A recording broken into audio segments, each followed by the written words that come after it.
যে নারীদেরকে আলাদা চোখে দেখা হচ্ছে, নারী পুরুষের মধ্যে বৈষম্য সৃষ্টি করা হচ্ছে।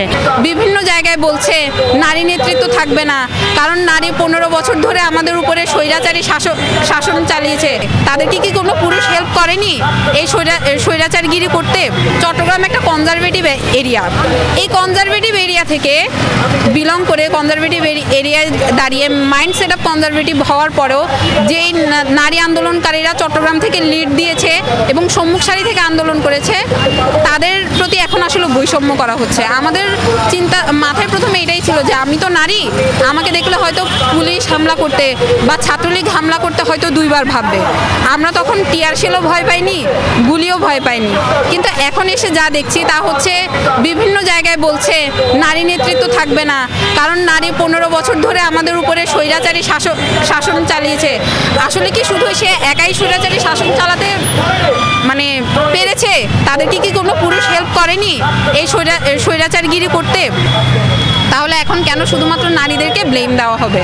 আর আজকের আমাদের এই সমাবেশ হয়েছে এই চেরাগি মোড়ে এবং বিভিন্ন জায়গায়, নিউ মার্কেটে, তারপর হচ্ছে সিআরবিতে আমাদের নারীদের উপরে যে হামলা করেছে পুলিশ বাহিনী এবং ছাত্রলীগ বাহিনী, তাদেরকে শাস্তির আওতায় আনার জন্য আমাদের এই সমাবেশটা হয়েছে। কোটা আন্দোলন থেকেই মূলত আমাদের আন্দোলনটা শুরু। তখন আমরা মাঠে যখন নেমেছিলাম আমরা দেখিনি কে আমাদের রক্তের সম্পর্কের ভাই, কে আমাদের আত্মীয়, কে আমাদের স্বজন, একে আমি চিনি কিনা।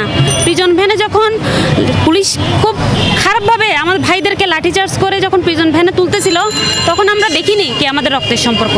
কিন্তু আজকে এই পর্যায়ে এসে 5 তারিখের পরে আমরা এসে দেখতেছি যে নারীদেরকে আলাদা চোখে দেখা হচ্ছে, নারী পুরুষের মধ্যে বৈষম্য সৃষ্টি করা হচ্ছে।